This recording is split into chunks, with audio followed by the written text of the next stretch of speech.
Hello everyone, my name is Laura and welcome to Book Bubbler. I have another entry in my TBR unboxing videos today. This is number 4. I can count. This is for authors with the surname F and G. I have just propped the lid open on this guy. It's another shorter, shallower one like the last video. Hopefully it won't take too long. Apologies for out of breath. I just ran up the stairs with my big thing of clean laundry, which is this thing right there. That white thing is full of clean towels for me to fold for work. Anyways, let's get into it. A Passage to India by E.M. Forster. I found this super awesome 60s version at a used bookstore in the middle of the state after college, and I tried reading this I think 10 years ago, and it was so racist that I couldn't even read it. I just got ticked off and I left it. And I get that it's of the time and that's how things happened, probably sadly still happen sometimes, because I think this is not, I don't remember exactly, but regardless. So I didn't finish this book. However, I knew that I would be able to handle it at some point in the future, and I really liked the writing. I like E.M. Forster a lot, so this was a stalled, and it's still stalled so many years later, so keeping it. Dick Francis, this is a collection of 3 of his novels, Dead, Cert, Nerve, and For Kicks. Dick Francis is not an author I thought I would ever read. If something is about animals, I tend to just run away from it, because as soon as someone, and by someone I mean an animal, as soon as they get hurt or there's a hint of someone dying, or like if there's a car accident with like a dog in the car and all the people run out, all I'm thinking is, where is your dog, you dumb idiots? Like, I can't hack it. So since there are horses on every single cover, I assumed it was about horse racing for everything. And there's an element to it, but it's very often not at all the focus. Like, I'm reading a different one now, Reflex by him. I think they're all standalones. There's one small series featuring someone named Kit Fielding. I think it's 2 or 3 books, but everything is a standalone otherwise. But so in Reflex, the one that I'm reading now, the man is a jockey and he's also a photographer in his spare time. And he's helping investigate, like, he was getting blackmailed, and then the person that was blackmailing him got murdered, and found out that the guy was blackmailing other people too. And his son, who was the blackmailer's son, is the main guy's friend, so he's trying to help him figure stuff out. So it's not at all about horse racing. Like, it's in there. Sometimes horses get hurt, but it's like a one-sentence thing, like, oh, they fell and they can't get up again, so we're sending the trainers out to help wrap the leg and get him onto a gurney to take to the hospital. Like, that's all they say, and I'm fine with that. So I read the first one in this, Dead Cert, a few years ago and really liked it. That got me started on my Dick Francis kick. So I'm gonna eventually read the other 2, so keeping it as well. I should make a Keeping It theme song. Could make millions. Oh, actually I grabbed 2. Oh, they're the same thing. Anne Frank, Tales from the Annex, Secret Annex. So this is the complete version with new material her father had withheld from publication, translated by Ralph Manheim. And then I have Diary of a Girl. These are my grandparents' copies of Anne Frank. I have never read Anne Frank, ever. Not proud of it, not at all. But never have. I've read parts, and I think in grade school especially, we had like little anthologized bits, or they would have some diary entries, and we would just learn about her life, like, here's her life, she wrote this diary, she's dead, or whatever, you know. But I never read the whole thing all the way through. So yeah, to get rid of those would just be foolish. I mean, I would just be spending money on replacing them at some point in the future anyways. Oh, another Dick Francis. This is Bolt. I think this is one featuring Kit Fielding. Doesn't matter. Doesn't matter. Time is precious. Moving on. Keeping it. And Dick Francis again, Break In.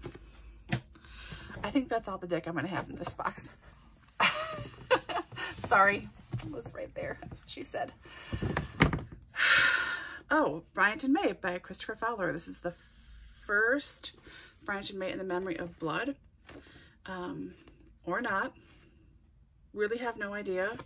There are a whole bunch in this series. This is set in World War II. Peculiar Crimes Unit. Home Office wants them off the investigation. Elderly detectives. Locked room. Don't know. They sound good. I think this was recommended to me by somebody at some point, and I just thought, oh, absolutely, it's some kind of British crime fiction thing. I will get it, and I will get all of it. So I bet you dollars to donuts. Yep, another Bryant and May, Off the Rails.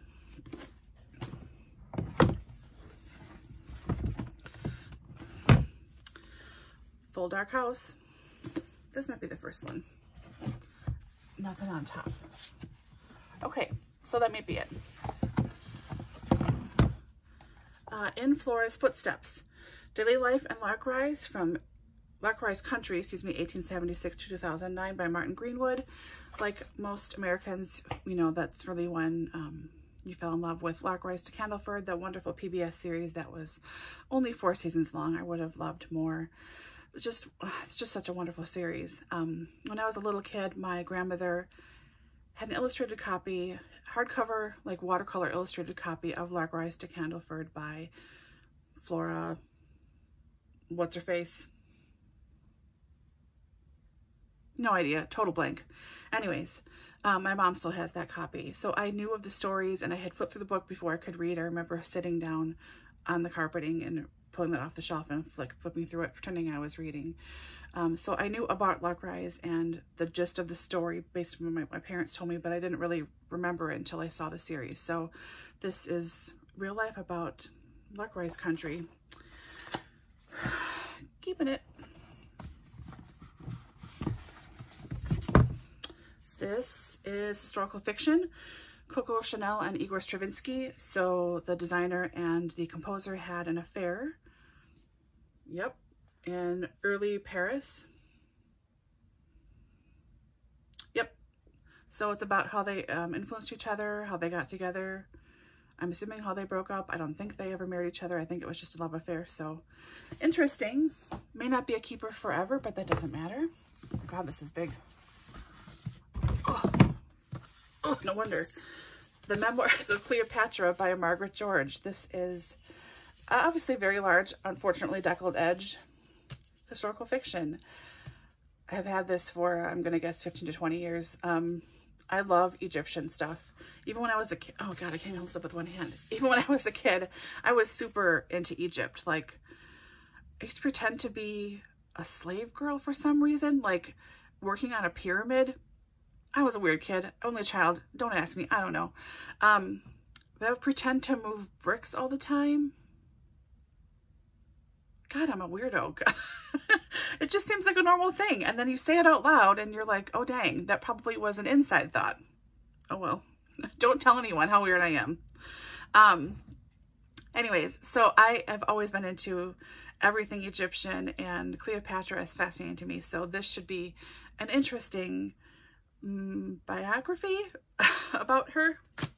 Good Lord.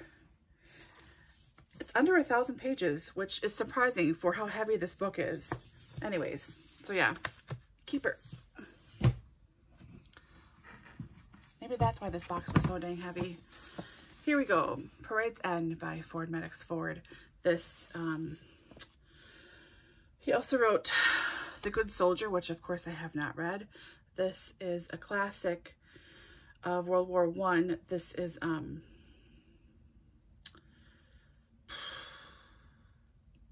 this was first published as 4 separate novels, so it's a bind-up of 4 of them. And I really like these vintage classics editions with the little, like, diamonds on the corners and stuff. I like those a lot.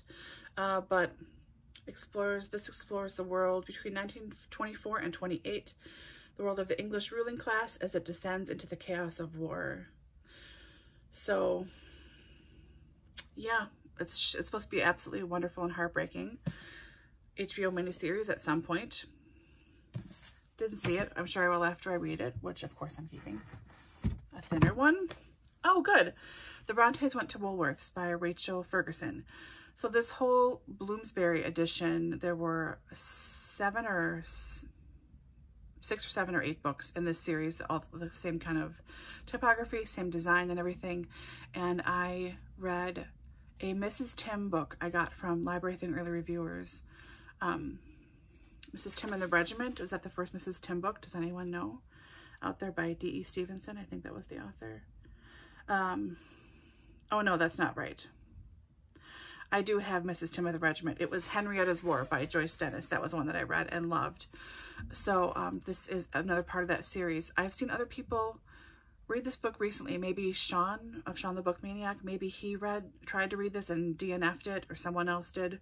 So I don't have high hopes for it necessarily, but I think that I will enjoy it. And it's slim anyway, so whatever. And I like 1930s fiction, so it should be good. Oh, another Christopher Fowler one, The Memory of Blood. This is a hardcover of the first paperback mass market I pulled out, but I couldn't decide which one to keep because they're so different and they have such different covers. So I'm just going to keep them both. This is a classic example of why I should get rid of more books, and also why I have so many dang books, because I just can't get rid of stuff. I can't even read this. So this is an ex-library book called The April Reiners by Anthea Fraser. Crime Club for Doubleday, so apparently it's a crime. Published in 1989. The back just has a little like excerpt from the book. Cynthia reached across, retrieved the ball of paper and smoothed it out on the table. Subconsciously, she associated anonymous letters with phrases cut from newspapers or illiterate scrawl. This was neither. It was printed in copperplate letters in a striking green ink, which somehow lent importance to its contents. It read, "You are found guilty of evil deeds which assault and hurt the soul. The death sentence will be carried out in 8 days. Signed, the April Reiners."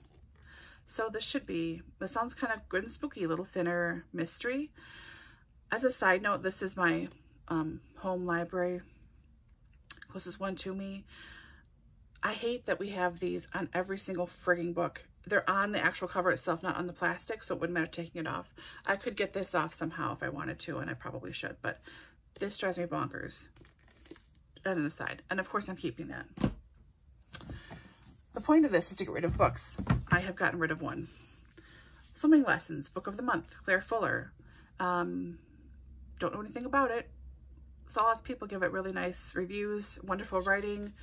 I think the worst thing I heard someone say was that it was fine, but the writing was wonderful. So I can deal with, at the worst, wonderful writing and a fine book. So we will see. I think it's just a novel. Keeping it. Oh God, another big one. That's what she said. Sorry. MFK Fisher, The Art of Eating. This is a 50th anniversary edition of, what is in here?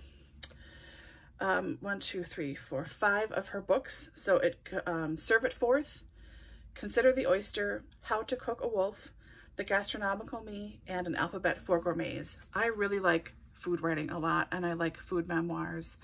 And I have never read MFK Fisher, and found this probably on Book Outlet or somewhere several years ago and just picked it up. So this should be really, really interesting. I know she is considered sort of like a staple or a classic of the genre. 7 for a Secret by Lindsay Fay. This is the second, unsure. The main character's name is Tommy Wilde. It's set in 1846 New York. And, okay, 6 months after the formation of the NYPD, its most reluctant and talented officer, Timothy Wilde, learns of the gruesome underworld of lies and corruption ruled by the Blackbirders, who snatch free Northerners of color from their homes, masquerade them as slaves, and sell them south to toil as plantation property. When the beautiful and terrified Lucy Adams staggers into Timothy's office to report a robbery and is asked what is stolen, her reply is, "My family." Their search for her mixed-race sister and son will plunge Timothy and his feral brother, Valentine, into a world where police are complicit and politics savage, and where corpses appear in the most shocking of places.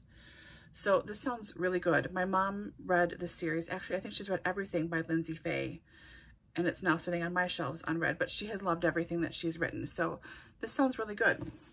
Bit of a heartbreaker. Know it happened all the time, but you know. Oh, here. Another Lindsay Fay, Dustin Shadow. This is an account of the Jack Ripper killings by Dr. John Watson from Sherlock Holmes fame. I also have this as an audiobook and tried to listen to it, and I couldn't get into it, and I think it was something about the narration. I don't know who the narrator was. Not that it matters. I'm not here to shout out anybody out or anything, but Jack the Ripper stuff is very interesting to me, and I like Lindsay Fay, so here we go. Keeping it, getting close to the end here. Apologies for the wobbling. A Gilded Grave, a Newport Gilded Age mystery by Shelley Fradant. I really like the Gilded Age. I know it's sort of ridiculous and like landed gentry, but I really am into that too. So that whole Gold Coast in Newport, fascinating to me. I would love to go out there and tour the mansions that are left, see the Vanderbilt houses. Alma was such a weird person. Like, I'm just into it. So this is the first in a series. Thank God it's the first and not like the third, like I have another one. So this girl, Deanna, is during her first season out, attends a ball. Nearby cliffs, a young maid lies dead. Suspicion falls on a dude who is there. One of the town's most prestigious families. He humiliated Deanna when he rebuffed an engagement to her, but while he may be a cad, she knows he isn't a killer. So she helps to, I guess, clear her hoped-for fiance's name and find out who really killed this maid on the cliffs. Sounds interesting. Okay, I'm going to pull these out. I'm not looking at them. Oh. Robin Hood. This is the Roger Lance Allen Green version. This is the Kids Penguin Classics version of the book. As I said before, I am a huge Robin Hood fan. I love the myth. I love the landscape.